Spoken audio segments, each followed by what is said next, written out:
All right guys, so I'm gonna talk to you about why I use braid to a fluorocarbon leader. First and foremost, this is 40-pound braid right here, white.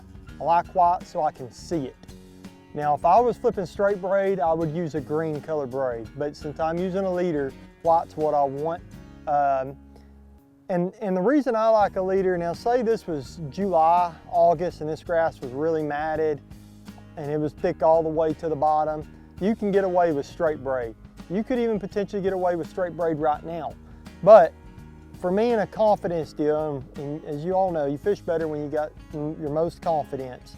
And for me, it's having a fluorocarbon leader. I don't want to use straight fluorocarbon because I'm going to tend to get wrapped up in this stuff a little bit more, potentially lose a few extra bites in a day. With this braid, there's no forgiveness in the braid at all. And I'm only using about a 3 to 3.5 foot fluorocarbon leader. It's got a little stretch, but this is 25-pound Yozuri T7. I'm not worried about breaking this stuff. You're just not gonna break it. But I'm gonna show you how I tie. And you know, when I tie this on a spinning rod, usually I'm using 10 to 15-pound braid, 8 to 12-pound fluorocarbon leader. I do a few extra wraps, but with this and the line being pretty thick, I like to do 5 to the right and 4 to the left. This is the Alberto knot, the one I'm tying. You know, I haven't gotten into the FG, it just takes a lot of time, but the Alberto is quick. I can do it in about 15 seconds. And so to tie in the knot here, first you got your fluorocarbon. To tag in your fluorocarbon, just make you a little loop. Probably have you about 8-9 inches line there. Make a little loop in that line. Make sure these lines stay parallel and you don't get them twisted or anything when you make the loop. Make sure that they're real parallel to each other. Make your loop. And I'm gonna grab my braided end here and I'm gonna come in. This is one of the most important steps. There's 2 really important steps of this knot. This is the first one. I come in through the top. Always come in through the top of that loop. Then I'll take my finger here and I just pull that tight, just so this loop can't twist on me. So I came in through the top. I'm gonna go to the right over this loop 5 times. I go 1, 2, 3, 4, and 5. It'll look kind of like that.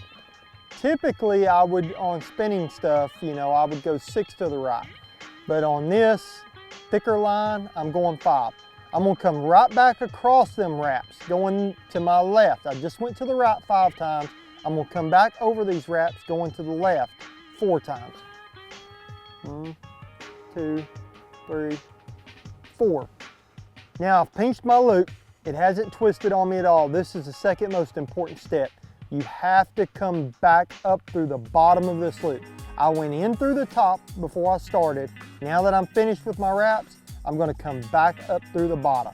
You have to come back out that loop the opposite way you went in. I'm gonna pull that like that, wet it a little bit, pull it tight.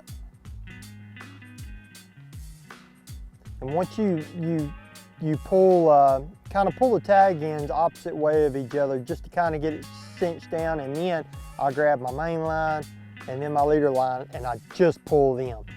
And then I'll cut my fluorocarbon in. I cut it pretty tight, probably about like that right there. I mean, it's pretty short.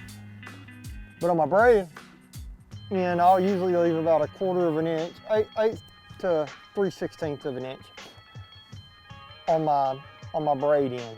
I'll leave a little bit longer of a loop, or not a loop, but a tag in, about like that. And I'm only going to pull out probably about right there, about 3.5 feet, I'd say probably is about what that is. And that's all I want. I want it short enough that when I go to make a flip, it's not in my rod tip. That's the whole deal. When I'm holding the bait in my left hand and I'm getting ready to pitch it out there and let go of it, I want that knot short of my rod tip by probably 1 foot or 2. That way that knot is not going in and out of these rod guides constantly. That's the whole point of only having about a 3.5 foot leader. Now, I'm just telling you, I've caught thousands upon thousands doing this, and I can honestly say never have I ever broke that knot. If you're breaking it or it's coming untied on you, you're missing a step somewhere. You're not coming back out the opposite way you went in. It is so crucial that you make sure that loop does not spin when you're wrapping before you come back, because if that loop happens to spin on you or flip and you come back through the bottom side, you're actually coming out the same way you went in. So it's very crucial to make sure that loop stays in place as you're wrapping and you come back up through it the opposite way you went down in it.